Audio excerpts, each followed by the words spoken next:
अरवली हा भारतातील सर्वात प्राचीन पर्वत आहे। तो राजस्थानात नैऋत्य ईशान्य पसरलेला आहे। नृत्य भागात माउंट अबू पहाड, अबू पर्वत हे या पर्वतातील सर्वात उंच शिखर आहे। त्याची उंची सुमारे 1700 मीटर आहे। त्याला गुरु शिखर असे म्हणतात। हे शिखर अबूपासून 7 मैलांवर आहे। अबूपासून 5 मैलांवर व 500 फूट अधिक उंचीवर ओरिया या नावाचे गाव आहे। हे गुरुशिखराच्या मुख्य टोकाखाली स्थित झालेले आहे। या गावापासून गुरुशिखर 3 मैलांवर आहे।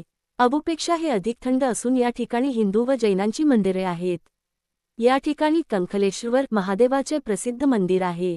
ओरियापासून थोड्या अंतरापर्यंत सडक आहे, परंतु त्यापुढे अशी पावलवाट पगदंडीत सुरू होते। ती पर्वतावरून आणि नाल्यातून गुरुशिखर पर्यंत जाते। चाव जरा जास्त आणि अवघड आहे, परंतु दृढभक्तीने येणाऱ्या मानवास तो कठीण वाटत नाही। श्री भगवान दत्तात्रेयांनी या स्थानी निवास केला होता। त्या स्मरणार्थ खडकाचे शिळेवर कोरलेल्या पादुका या शिखरावर एका लहानशा मंदिरात स्थापण्यात आल्या आहेत। या ठिकाणी मोठ्यात मोठी अशी घंटाघाट आहे। तिचा आवाज फार दूरपर्यंत ऐकू येतो। या शिखरावर महान योगी तपश्चर्या करण्यास राहिलेले आहेत। या ठिकाणी हिंसक प्राणी पण आहेत। या ठिकाणहून फार दूरची स्थळे नजरेस पडतात।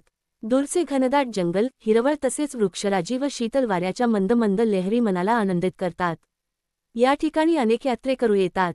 रस्ता जरा भीतीजनक असल्याने यात्रेकरूंच्या रक्षणासाठी एक पोलीस शिपाई सकाळ सायंकाळ ओरिया गावापर्यंत येतो।